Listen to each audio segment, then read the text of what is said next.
A big welcome to our fellow Kippers and patriots and friends. Over the past year and a half, we have rebuilt this party locally, and I can honestly say UKIP is alive and well here in Northern Ireland.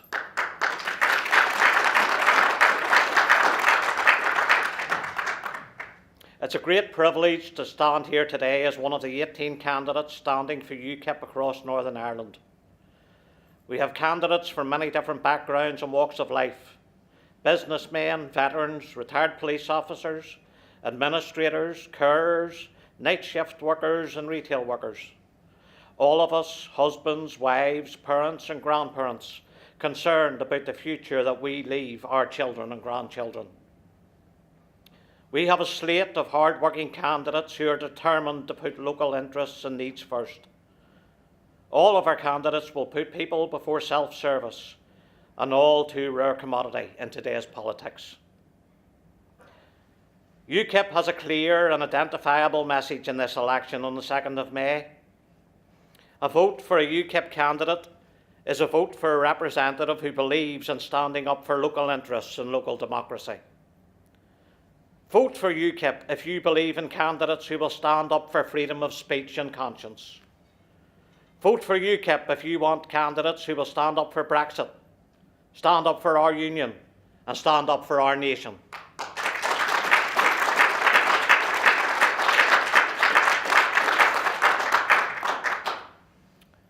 I'll just take a minute now to talk about our main policy here today. It brings together what we have come to know as UKIP for the Union. The combined efforts and primary policy platform for UKIP in Northern Ireland, UKIP in Scotland and UKIP in Wales.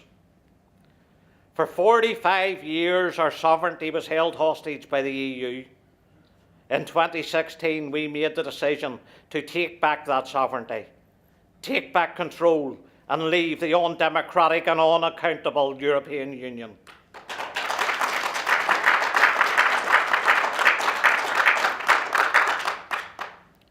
Three years on, we have witnessed the political class try every trick in the book to betray the people and deny us our democratically achieved EU exit.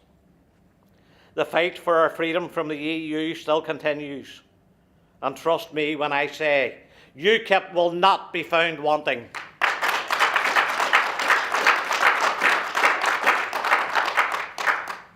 There is another long-term threat to the sovereignty of the United Kingdom. Yes, legislative devolution. To the mainstream political class, you cannot and must not criticise our current system of devolution. After all, if you're daft enough to believe the recycled literature going through letterboxes from the old parties, they and the system they created are seemingly the answer to all of our woes and problems.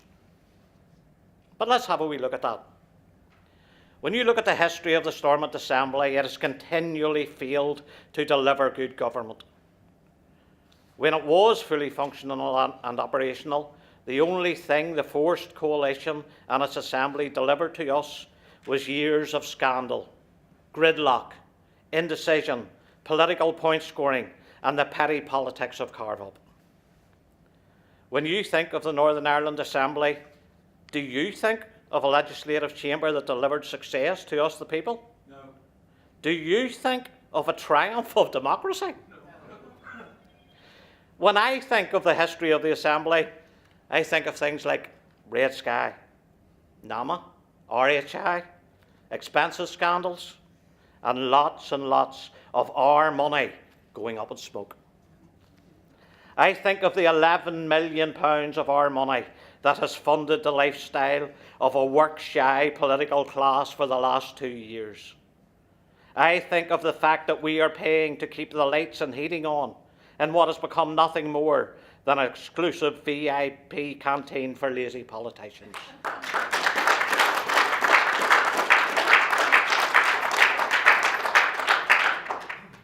The current system has allowed for a situation to develop whereby political parties have been able to hijack and abuse it to line their own pockets and further their own agendas.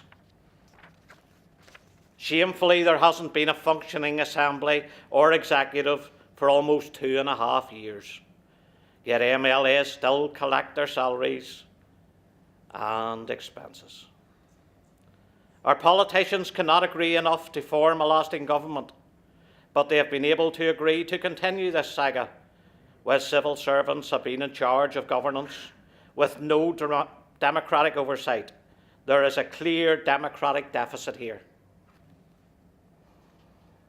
All of this has happened because the broken system which the old parties created allows for it. Simply put, they are unwilling to show a clear way forward. We will.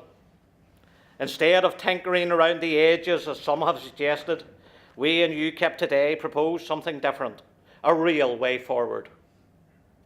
Let's stop the money-for-nothing gravy train by scrapping Stormont completely, and let's instead transfer administrative powers over local services to local people via their local councils.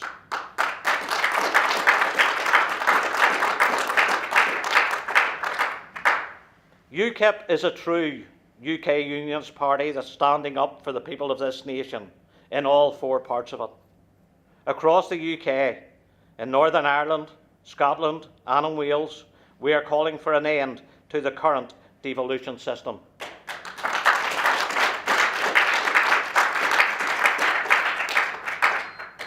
We believe in smaller government, and we believe in putting local decisions back into the hands of local people. We believe in returning sovereignty to the people of this nation. This has to start somewhere.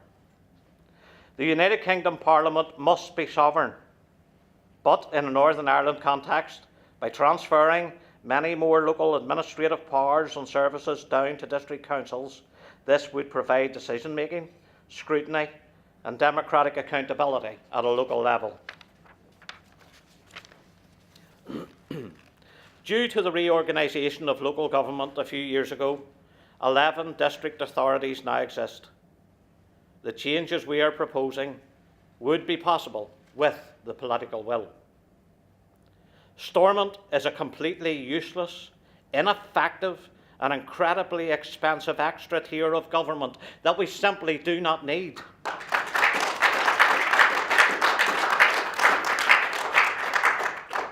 Such a change to the system here would bring an end to the current political stalemate, provide true democratic local decision-making, and it would safeguard the long-term sovereignty of the United Kingdom by halting the failed project of legislative devolution.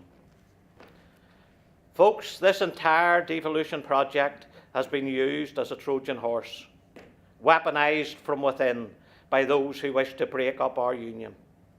UKIP is standing up for our union and standing up for local democracy.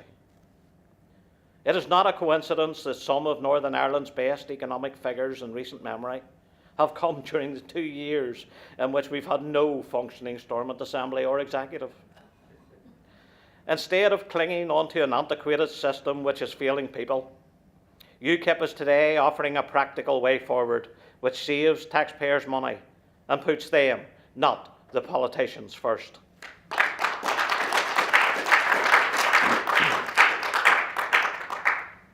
We have common sense local policies that put the interests of the people first. This platform policy on bringing an end to the Stormont gravy train is our main policy in these council elections and beyond. On May the 2nd, I encourage the people of Northern Ireland to vote UKIP in the areas that we are standing. Let's really shake things up. UKIP for the Union.